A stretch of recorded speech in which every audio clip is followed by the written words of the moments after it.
Radio, where gamers roll. www.d20radio.com.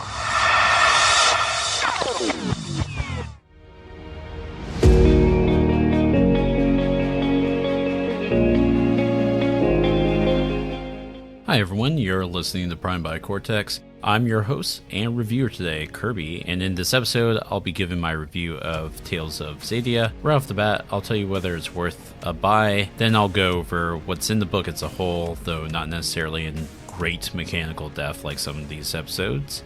Plus, I'll give my own 2 cents about things here and there. Spoiler alert, is largely a positive review. Before I do, I wanted to go over a couple points. For one, this isn't a sponsored review. I didn't get a review copy or anything. I got my PDF. The first day it dropped, my dad treat copy something like a week later and then paid for it like most everyone else. Second, I ran this only once and was a player a couple times, game with people of very mixed experience when it comes to Cortex in general. And then, of course, if you're new to listening to the show in general, I have a lot of experience doing Cortex Prime, and more specifically, I did start incorporating some of these mechanics and ideas in my personal game, which is set in the Elder Scrolls universe. With that out of the way, let's talk Tales of Xadia, which you might hear me refer to as Talks throughout the review. Bottom line up front, Tales of Xadia is a powerful introduction to Cortex Prime and is a more accessible intro to the game system as a whole. The game itself has been tweaked to work for the setting, and I believe it will generally make a great set of bones for any fantasy setting beyond Tales of Xadia. I wholeheartedly recommend the book, regardless of whether or not you're a fan of the Dragon Prince series, especially if you're wanting a more streamlined presentation when it came to learning Cortex Prime rules. This book is just chock full of actual play examples that I think can be very helpful for anyone learning Cortex for the first time. Tales of Xadia, for those who don't know, is set in the world of Dragon Prince, an animated TV series featuring several flavors of elves, dragons, and magic. The book comes as a standalone deal. You do not need to buy the Cortex Prime handbook in order to run this game. And with that said, this is very much worth a buy. Now that does beg the question, can I just look at the character sheet and run the game from the Cortex Prime handbook? Yes and no. Technically you could, and it wouldn't destroy your experience. However, you're going to be missing out on a lot of tweaks that make the game feel like a Dragon Prince experience. Even the basic rules have changed. Some of it's minor, like how assets referred to as temporary assets are typically only good for one test or contest, or one role in a challenge, whereas in the Prime Handbook is typically good for an entire scene. Then you have bigger changes to core mechanics like how you take stress for every failure, whereas in the main handbook, that's firmly in the GM's discretion. In any case, you're taught how to play Cortex Prime and are given mountains of examples of what a given mechanic looks like during gameplay, usually in the same page that you're introduced to that mechanic. The game doesn't just give us a spin on old mechanics, however, as it does introduce new mechanics and ideas. Some of these include how to handle magical items, a new type of narrator character called a catalyst, and a new way to handle challenges through the aptly named challenges mechanic, as well as just painting a very good Cortexified approach to many common fantasy tropes like how magic works. I previously mentioned magical items, the differences between elves and humans, etc. Additionally, as far as what's in the book, you're also given character journals for existing characters from the show, as well as an entire adventure. My character journal is what they refer to character sheets as. The book itself has a very nice book feel, in my opinion. Weird to say, I guess, but I appreciate a good quality cover with a nice feel, and you have that here. It's also a very beautiful cover. I will say that if you haven't checked out the Dragon Prince, the cover itself is kind of a bit of a spoiler, but I don't think it would ruin your enjoyment of Dragon Prince if you were to check out the show after picking up this game. Which, speaking of, you don't need to have seen the show to play and run this game as is and in the setting. The book also covers a lot of the fluff, a lot of the lore, as it were, from the Dragon Prince, and gives a overarching view of like what stuff is like in the setting, and does a really good job of that, and also like just refreshing you as to what happened in the last few seasons. And it's all canon. I think that also includes any new ideas and concepts that they introduced there, which I'm sure they ran through the creators or representatives of the creators, whoever's handling the IP brand management, I suppose. And it also covers a lot of stuff that happened, not necessarily in great detail to where it spoils the show outright for you, but all the tales, all the pre-written stories takes place after the events of the last season. So it does touch on that. Now, to circle back to the book itself, the paper quality is great. It doesn't come with bookmark ribbons that other games might, but it does come with a code to activate the digital tools and copy on talesofxadia.com, where you can then search stuff. It's also well indexed. Now, you might be asking, what doesn't this book have? Is this like D&D or similar games that split up things that you need to run the game out? One thing, especially if you're coming from Pathfinder, D&D, and similar trad games, to know is that this is an all-encompassing book. You don't even need the Prime Handbook, as previously mentioned, and it has everything you need to play. I will say, it doesn't have a traditional bestiary. Those of you who have already done Cortex games before probably aren't surprised by this.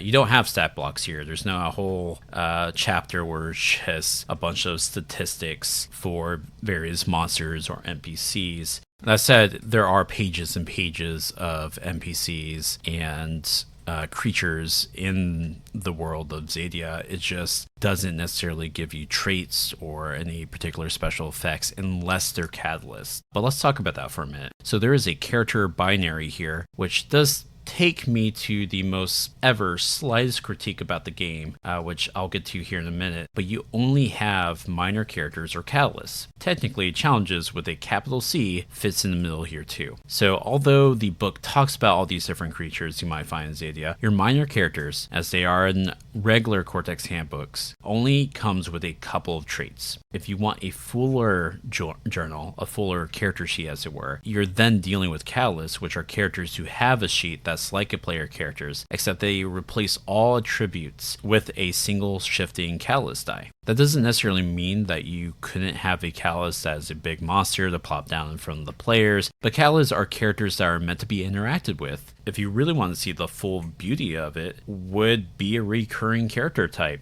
So you could say, have a whole tale about a rampaging giant scorpion thing, and you could hypothetically set that up to be a catalyst. As it stands, most of the catalysts in the book are humans or elves. There is one kraken-like creature that is done up as a catalyst, and that character is intelligent enough to interact with characters in a way that it's not just mindless carnage. So what am I exactly critiquing here? Well, I absolutely love this mechanic. I love what the catalyst / minor character binary is doing to my own session planning. I just think that existing mechanics and ideas from the main handbook could have been introduced here to spruce things up. You see, when you're setting up challenges, which are a pool of dice representing a situation like fighting monsters, working through an entire week of backdoor politics in human kingdoms, or trying to find a book in a library that is currently being flooded by sand, there's a lot of coloring that's going to be there just purely by the situation. I understand that. The players take an action and you describe what it looks like in terms of the challenge pool beating them, or what it means for the players to knock out a die out of the challenge. But imagine you have a situation where you set up a challenge where the PCs are battling off some human soldiers to protect an elven village, and then down the road in that same session, they're fighting the elite guard so they can reach the general to talk some sense into them. This is where things can potentially get kind of samey, which is a common complaint people have of universal systems and games that try to handle things the same way.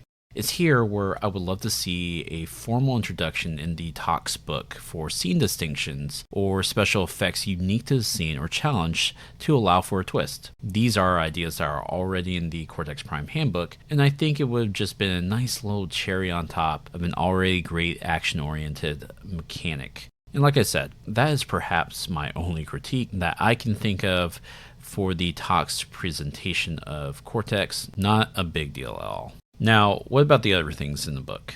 Is that really all the bad I have to say about Tales of Xadia? Well, yes, actually. When Tales of Xadia was first announced and they were doing their streams talking about some new approaches they were taking and they released the primer rules, I had more skepticism then. A lot of that was alleviated when I started to play the game and when we finally got the final release. For example, I previously didn't love that they had announced that it was going to be stress only, no complications at all. I think the why is heavily reflected in the episode I just did on complications, but in a nutshell, I think complications color things so well that I can imagine doing a game without it, even if I was running a game that had stress trackers. Now that we're here with Tox, though, I kind of get it now. Stress in Tox specifically plays a huge role in growing characters. Tales of Xadia does use the growth pool mechanic, and stress dice are going to make up roughly half of those pools. A key thing here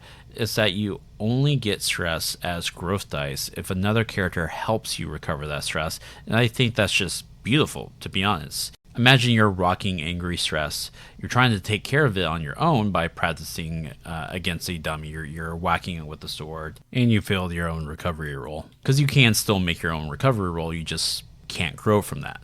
Melly's character comes out, offers to spar with you, and you and Melly either roleplay this out a little bit or just do it up as a vignette about how you spend the next 30 minutes sparring, and then finally Melly makes the recovery roll. You drop the anger die and someone gets it for their growth pool. Alternatively, maybe Josh's character is a cook who has a special effect for recovering stress through good food. We have a little vignette that Josh themselves set where they whip up your favorite meal and you and Josh's character have a heart-to-heart talk.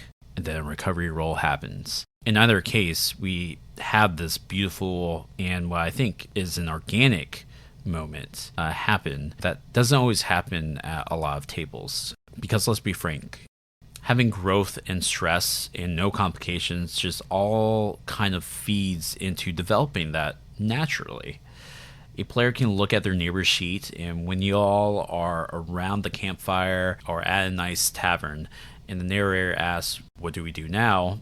a player has a good idea of offering up a scene themselves because they know so-and-so next to them has some stress that they need to recover, so they start talking that out. They start talking about like what they could be doing for that character. Now, many tables do this without such a mechanic. We see it at our home games. We see it on highly popular actual plays that may or may not involve professional voice actors. But to give it mechanical weight not only enriches the experience that much more, but lets tables where we don't necessarily have professional actors or writers start to incorporate that when previously they maybe didn't. That's my review of Tox. I might do some specific episodes where I drill more into some of these things. I'm also heavily incorporating this right now in my Elder Scrolls campaign, though it's not a one-for-one build. If there's some interest, I'll maybe do a GM diary on how Tales of Xadia works for other fantasy settings and what a lot of these mechanics are doing for my game that I didn't previously have with my original Elder Scrolls build, which my Elder Scrolls build is a bit of a hot mess to begin with, but Tox is helping out with that, I think. As always, you can find us on Facebook, Twitter, and Discord. All of those links are in the episode notes. Till next time, keep it rolling.